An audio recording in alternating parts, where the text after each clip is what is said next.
Voici l'exercice 3, partie B1 du bac STMG Pondichéry d'avril 2017. Là, on va parler de bénéfices, donc recettes et coûts, etc. Ou ici, ça sera chiffre d'affaires et charges, avec dérivés et tableau, ici, de signes et de variations. Donc la partie, pas la plus simple, mais ici, vous allez voir, c'est quand même des polynômes assez simples. Ici, on a du degré 3, donc en dérivant, on obtient du second degré, donc un discriminant, et tout ce qui va avec. Donc on est parti, première question.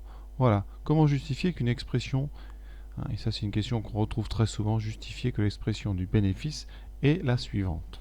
Alors, premièrement, je rappelle que le bénéfice, c'est bien, dans le chiffre d'affaires, c'est-à-dire les recettes, moins les coûts, donc ici les charges. Alors le chiffre d'affaires,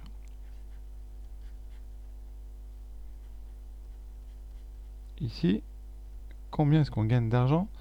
Alors, eh bien, vous avez vendu des pièces, chaque jour il vend toute sa production, et la production c'est X.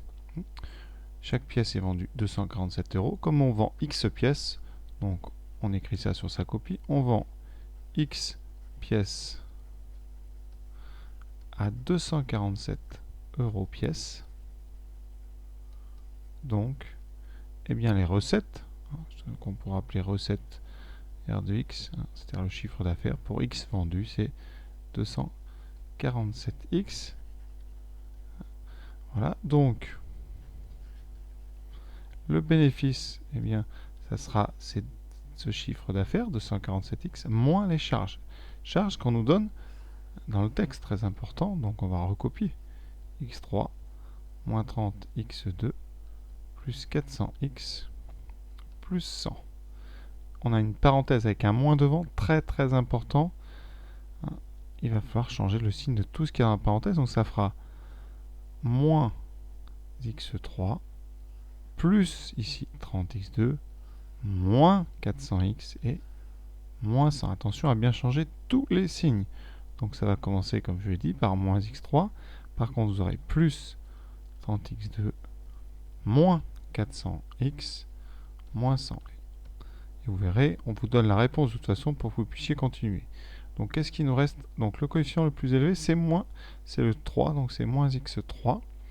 Les x2, vous en avez 30, donc plus 30x2, et on vérifie au fur et à mesure. Pour l'instant, on a bien les deux premiers.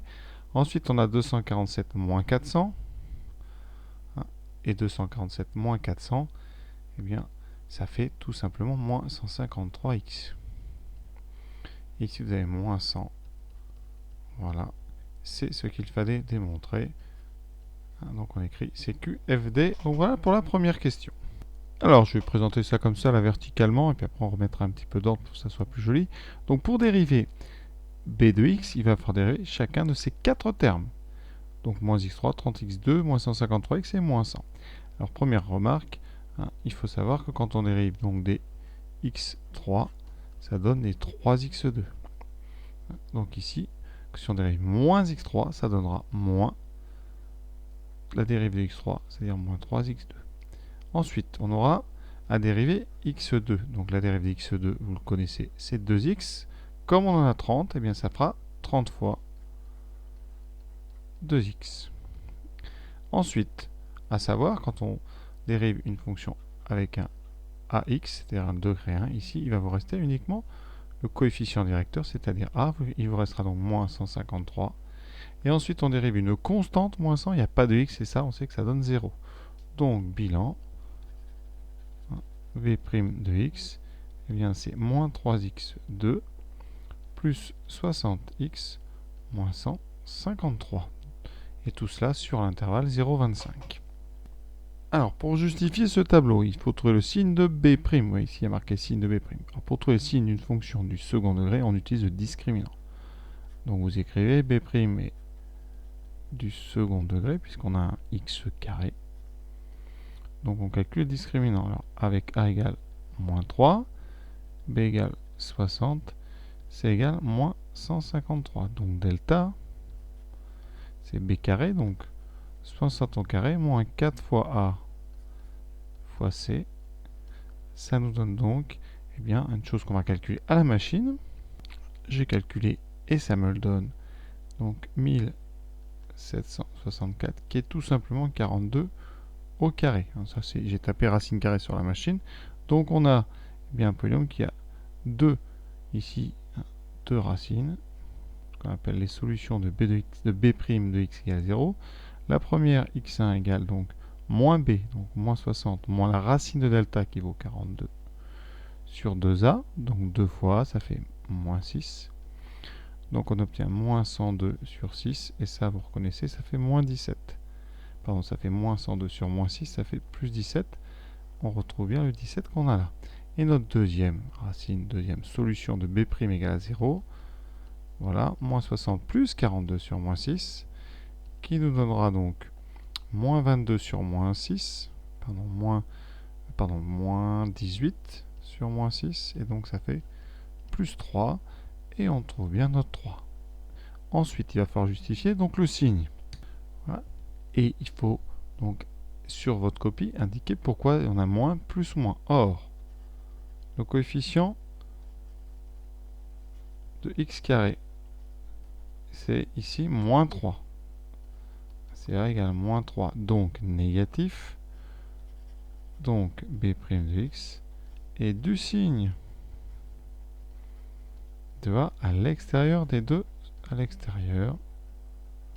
solutions, donc à l'extérieur de l'intervalle 3, 17. Donc, et du signe de a à l'extérieur de l'intervalle 3, 17, d'où le signe moins 0 plus 0 moins qu'on a dans le tableau. Donc voilà pourquoi ce tableau est bon. Quatrième question. Alors on déduit le tableau de variation complet. Alors complet, ça veut dire qu'on va écrire les valeurs au bout des flèches. Alors je vais prolonger le tableau qu'on a dans le texte, ça me gagnera un petit peu de temps. Voilà, donc ici on mettra variation de b de x. Ici je finis le tableau, voilà, et je vais indiquer ce qui se passe. Alors ici la dérivée est négative, donc la fonction b est décroissante, puis elle est croissante, et elle est de nouveau décroissante. Maintenant je vais calculer à la machine, parce que c'est pas demandé de le faire explicitement. On va calculer B0, B3, B17 et B25.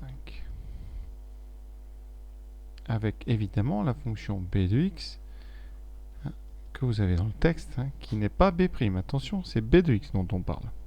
Donc, pour calculer ces valeurs ici à inscrire au bout des flèches, eh bien on prend sa calculatrice. Ici, je vais commencer par la Casio. Je vais dans le menu table. Et là, dans le menu table, j'ai rentré la fonction b de x. Surtout, c'est b de x et pas b'. Attention, très important. Donc, moins x3 plus 30x2. Voilà, vous faites confiance. Moins 153, moins 100. Une fois que vous avez rentré ça, vous validez. Soit vous utilisez le setting ici, soit vous allez directement dans table, ce que je vais faire là. Et puis, je vais taper les valeurs. Alors, en 0, vous voyez, on a déjà moins 100. Ensuite, en 3, on a 316. Et puis, comme les casios sont pratiques pour ça, vous pouvez taper directement 17. Il va vous inscrire 1056. Et ensuite, pour 25, il va vous inscrire donc moins 800. Donc, vous n'avez plus qu'à les écrire dedans. Donc, ce que je vais faire tout de suite. Donc, pour 25, on a donc dit moins 800. Voilà. Ensuite, en 0, c'était moins 100. En 3, moins 316. Et ensuite, on a, en 17, je sais pas, c'était 1056 si j'ai bonne mémoire. Donc 1056. Donc voilà, c'est fait, vous voyez, c'est très simple, très rapide. Maintenant, on va le faire avec la Texas. Donc voici, avec le modèle classique de Texas, comment on ferait. Donc ici, on rentrerait donc la fonction. Je pense que c'est le mieux. Ici, vous mettez donc moins.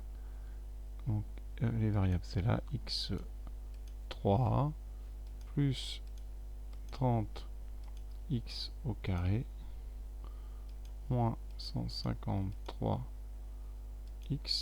moins 100. Voilà. Ensuite, vous allez dans le tableau de valeurs, ici, qui est de 1 en 1. Alors, vous ne pouvez pas taper ici comme dans d'autres modèles. Donc là, si vous voulez taper des valeurs, il faut aller dans le tableau 7, ici, sous le window. Et donc, orange, table 7, et vous mettez ici, soit de 1 en 1 pour aller de 0 jusqu'à 25, soit vous mettez Ici, ask, qui en anglais veut dire à la demande. Et donc, une fois que vous avez ça, vous n'avez plus qu'à demander ici 0. Puis vous tapez 3, 17 et 25. Et vous voyez, vont s'afficher ici les valeurs qu'on avait trouvées tout à l'heure avec la Casio. Donc ici, je vais les mettre donc, directement. Donc voilà les résultats rentrés. Passons à la dernière question. Voilà, et pour finir, petite remarque, une fois que vous aurez bien rempli les valeurs au bout des flèches, sur le graphique, comment on pouvait voir tout ça? Eh bien, les bénéfices, c'est l'écart. Les bénéfices, graphiquement, c'est l'écart entre donc, la courbe des CA et la courbe des charges. Voilà. C'est-à-dire qu'au début, vous voyez, eh bien, les charges sont plus hautes. Donc, la différence chiffre d'affaires moins charge va être négative. Et ici, la différence de hauteur, vous voyez, ça va être 100. Donc, c'est moins 100. L'écart ici, vous voyez, augmente, augmente, jusqu'à l'endroit où il sera le plus haut localement. Ici, ça sera, d'après notre tableau, en 3. En 3, vous avez un écart ici de moins 316. Puis l'écart rediminue, rediminue. Ici, il vaut 0, donc on passe dans une zone de recette. Et il continue de grandir, de grandir, de grandir, jusqu'à quand? Bien jusqu'à 17. C'est là que vous aurez le bénéfice le plus grand, c'est-à-dire l'écart le plus haut entre le bleu et le rouge. Et là, vous aurez un bénéfice de 1056. Ensuite, eh bien, vous voyez, cet écart diminue. Donc là, les recettes diminuent. Le bénéfice diminue. Ça va s'annuler une deuxième fois. Et à la fin, continue de diminuer pour atteindre moins 800 ici. À cet endroit-là, vous aurez moins 800. Donc voilà comment on peut graphiquement illustrer le bénéfice. Voilà pour cette partie B. Je vous invite évidemment à aller voir la partie C, sur le coût moyen. À bientôt.